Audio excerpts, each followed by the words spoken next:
I'm pretty sure we're all well aware of plaqueboymax and what he's doing with him taking the whole idea of artists coming on stream to a whole new level. By him making beats and the artists having to rap on such beats all live on stream not only makes for good entertainment, but it also shows just how talented the artist truly is.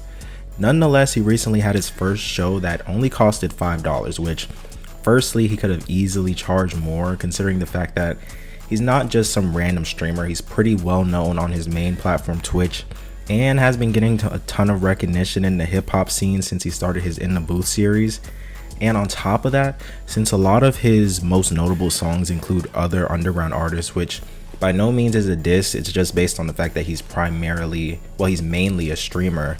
He's more than likely going to have other guest artists perform with him, and it's more of a matter of who exactly that is, and that's exactly what happened. At the start, I'm pretty sure I seen Xavier, which, he's not an artist, but he's been around other artists and whatnot, so it's pretty cool to see. But he started off the concert with Pink Dreads, and he instantly brought out Nino, who had some pretty good crowd work from what I seen.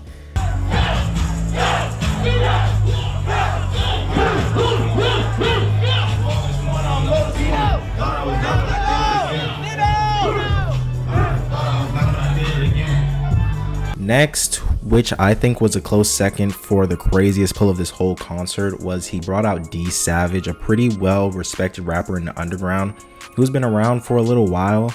And to really put it into perspective, he used to kick it with Cardi while he was on the come up, and he never really got his flowers from the mainstream, which he most definitely deserved.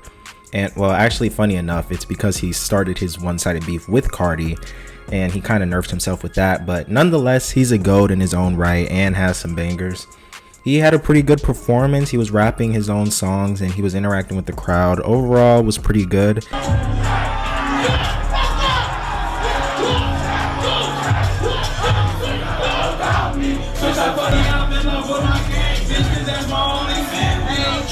And honestly, just with those two people I listed off, I think it's safe to say you already got your $5 worth, but of course it doesn't end there. And after that, he brought out Lazer, who, if I'm not mistaken, did the first In the Booth segment with Max, so for him to come out was pretty nice. His performance was pretty chill. In my personal opinion, you can only consume so much of his music before it starts to become repetitive, but wasn't a bad performance to say the least. That's just my own preference.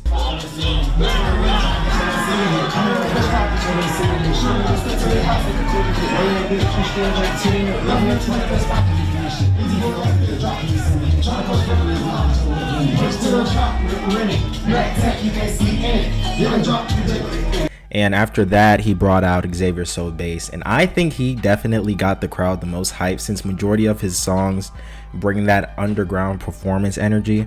Great performance, great stage presence, not much to say there.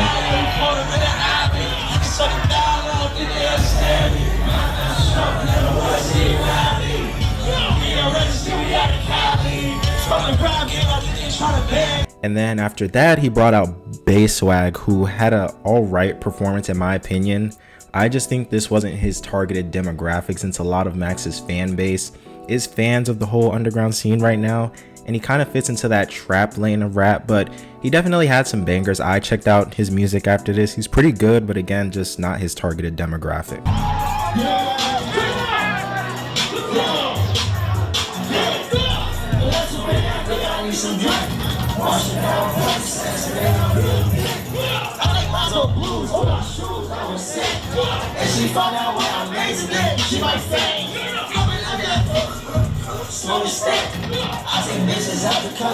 After that, Kyle Rich and Jen Carter from 41 came out, and before I talk about the performance, where is Tata? This is a trio and I've been seeing them as a duo, and we haven't been seeing him, but nonetheless they had a good crowd work.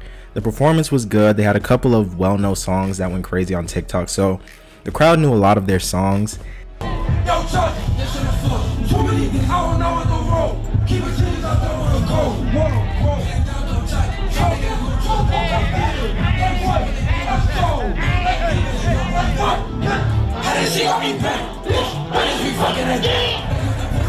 And after that, he ended off the performance performing a couple more of his own songs and even brought out D-Lu, a rapper turned an up-and-coming streamer, and If you guys remember this dude's debut for Max's stream, you'll know he came a long way from getting trolled by Max's chat to people just loving him. And shortly after that, the performance wrapped up, and I think it's safe to say, considering this was Max's first performance and the fact that the tickets were only $5, with this easily being like a $25 to $50 concert, it was a pretty decent success. People have been asking whether or not streamers and the streaming industry as a whole is the future of music, and while I think it's not there just yet, I do think it is the best as far as hip hop and music promotional outlets, since it is the most direct. And I feel like a viewer watching a stream is more than likely to check out an artist's music rather than someone scrolling on Instagram and coming across a promotional post. And for me, this concert helped to kind of solidify that. And one of the most important things I think it's important to remember is the fact that this is Max's first concert, so he more than likely was just feeling out the waters and will shoot for something bigger next time, since according to Kirko, it's sold out. And I know there's going to be people that say, of course it's sold out, it was only $5, but I think it's safe to say that if someone like Kid Buu was having a concert for $5, you more than likely wouldn't go. And on top of that, for Max to bring out a plethora of underground artists together on the same stage with the same audience, and for a majority of them to have a pretty good performance with the fans reciprocating the same energy, is pretty rare. Like, usually when something like this happens, it's the biggest case of hit or miss, since there's literally no way to really make sure that the audience is here for all the performers. Like, for example, if you put a bigger artist on a poster next to a smaller artist, obviously there's no way to really make sure that the fans show as much love to the smaller artist as they do the bigger one. And aside from my personal dilemma with Lazer, the only person who probably fell short was Bayswag, and again, I just think this audience wasn't his targeted demographic. Not really something he could have done to change, and something you naturally just risk, again, by bringing multiple artists onto one stage. Nonetheless, leave your thoughts down below. Do you think you can see Max selling out a bigger venue anytime soon? Are there any artists that you wish he would have brought out that he didn't? And what's your favorite song by him? Let me know. Nonetheless, my name's Sam, and I hope you enjoyed.